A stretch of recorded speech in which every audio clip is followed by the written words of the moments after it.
How's everybody going? This is Will from the Lib Australian channel, and today I want to talk to you about video games. When video games are amazing, they are indeed amazing with a capital A. Some games are so great you can just consider them absolutely perfect, but are they though? As everyone knows, nothing is perfect, and same thing applies in video games. So you see, in this list we're going to talk about games that are considered absolutely perfect. However, most people seem to forget that these games have one glaring flaw that kept them away from perfection. With that in mind, here are 7 video games that had one glaring flaw. Number 7, Metal Gear Solid 5: The Phantom Pain. Metal Gear Solid 5 is an absurd game. Absurdly amazing, that is. Gameplay wise, it is arguably the best Metal Gear Solid yet. With a plethora of weapons to take down your enemies, whether kill them, tranquilize them, knock them out, even balloon them, the options are nearly endless with the way you want to progress through the game, and the way you want to play your mission. Whether stealthily or guns blazing, this game allows you to do anything you want, and approach missions in any way you desire. It should also be noted that Metal Gear Solid 5 is the first open world Metal Gear game, having you play in 2 distinct maps, Africa and Kabul. All in all, Metal Gear Solid 5 had a lot of good things going for it, except one thing, which is the story. The story makes absolutely no sense. In order to even think about understanding it, you have to look through a multitude of cassettes, and even then, it is still very confusing. So much so,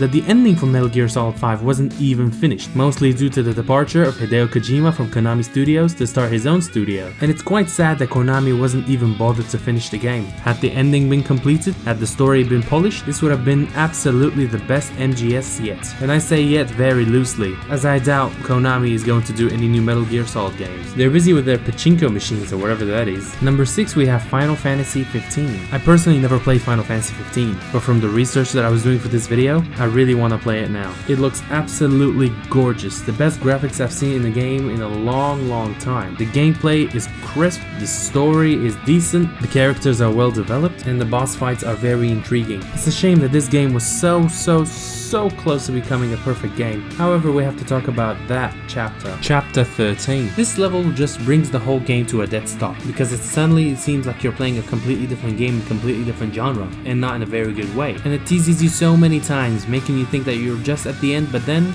nope, you still have about an hour and 2 to go. Well, at least in the original version. This chapter is considered so bad by the Final Fantasy fans that Square Enix had to patch it to make it slightly easier. And I also forgot to mention, in this chapter you play alone instead of the usual party of 4. As Noctis, you have to slog your way through 3 hours of dark hallways, clunky stealth mechanics, and barely any equipment. It's a real shame that this chapter exists in an otherwise amazing game. Number 5, Far Cry 3. Ubisoft really smashed it out of the ballpark with this one. Far Cry 3 is by far the best Far Cry game yet, fight me. With Far Cry 3, Ubisoft was extremely proficient to provide one of the best open world games out there, possessing a gigantic map, gorgeous visuals, exquisite sound design, and a story that crossed many boundaries. It has proven to be so much more than just another GTA clone. And of course, we gotta talk about the characters, more specifically, the villains. Even more specifically, Vas Montenegro. Due to the amazing performance by Michael Mando, Vas Montenegro is one of the most memorable villains in video game history.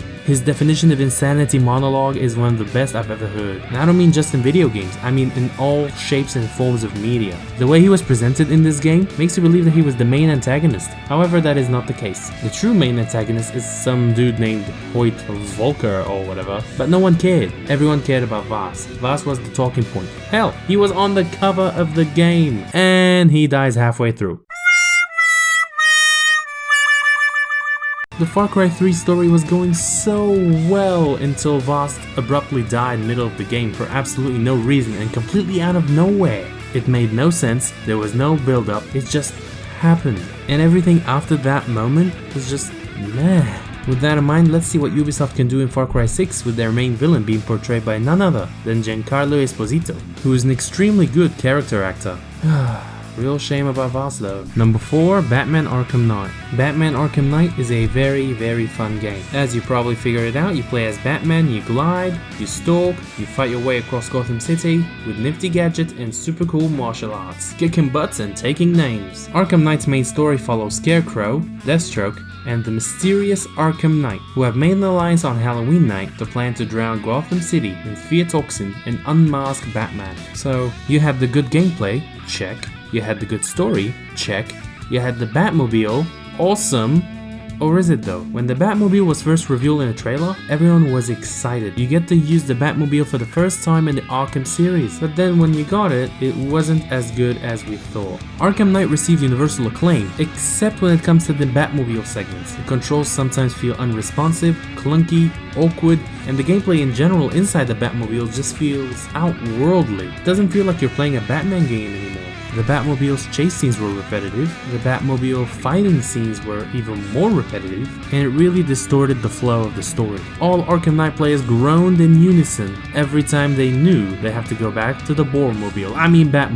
Number 3, Elder Scrolls V Skyrim. I talked about Skyrim extensively in a previous video. I talked about what made it so good, and I talked about the things that made it so bad, although I forgot to mention that the good outweighs the bad by a mile. And even though there was a lot of bad things like the voice acting or the combat, they were still fine. They had their own charm at least. But the one thing that was not charming at all was the bugs and glitches. Even for a Bethesda game, Skyrim was a bit ridiculous. From horses that can climb mountains even at 90-degree angles, to the giants that can send you to the heavens with one blow, to the entire town attacking you just because you hit a chicken, this game is extremely generous in so many things, and especially on bugs and glitches. Even though it was rated 10 out of 10 by so many critics, I believe it would have truly earned that 10 if it didn't have a fraction of those glitches. Even with the special edition that was released on PS4 and Xbox One in 2016, Bethesda just didn't seem to bother to fix anything, which prevented Skyrim from becoming a flawless masterpiece. Number 2, The Last of Us.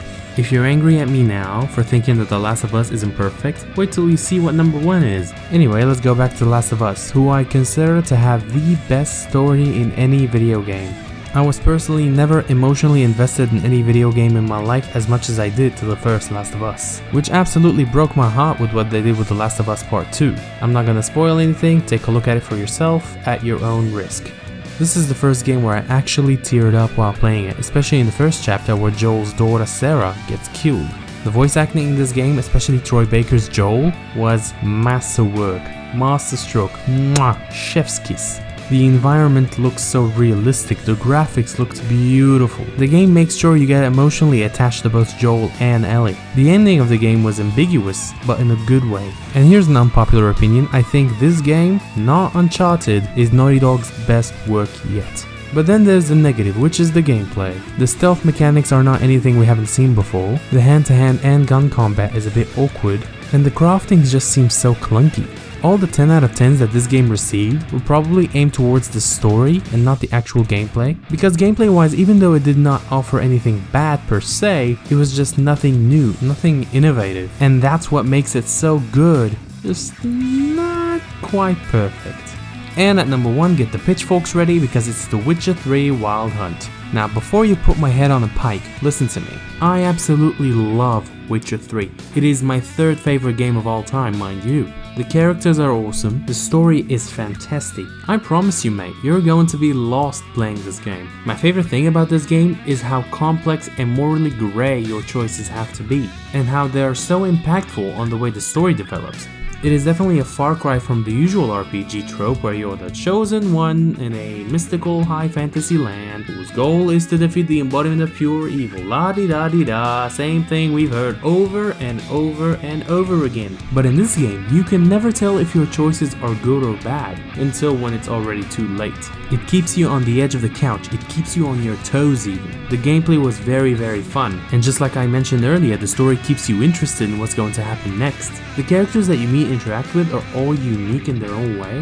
Horse riding is horrible, Gwent is really fun, the contracts are... wait, what? Yeah, that's the one thing that I truly believe that makes Witcher 3 so close to being perfect but not quite there. The horse riding is the most frustrating, annoying thing you can do in this game. He never follows the objective, and stopping him always feels like he hits a brick wall. And if you want to ride him in dense forest with so many trees, good luck! Compared to other horse riding mechanics like in Ghost of Tsushima or Red Dead Redemption 2, Witcher 3's horse riding mechanics are far below the standard of the other 2 games I just mentioned. Other than that, I absolutely love Witcher 3 and I cannot wait, I truly cannot wait for the next gen version of the game. And that's it folks. Do you have any other games that you consider masterpieces but have one glaring flaws? Let me know in the comment section, and don't forget to like, share and subscribe. I've been Will, this has been the Live Australian channel, and I'll see you on the next one.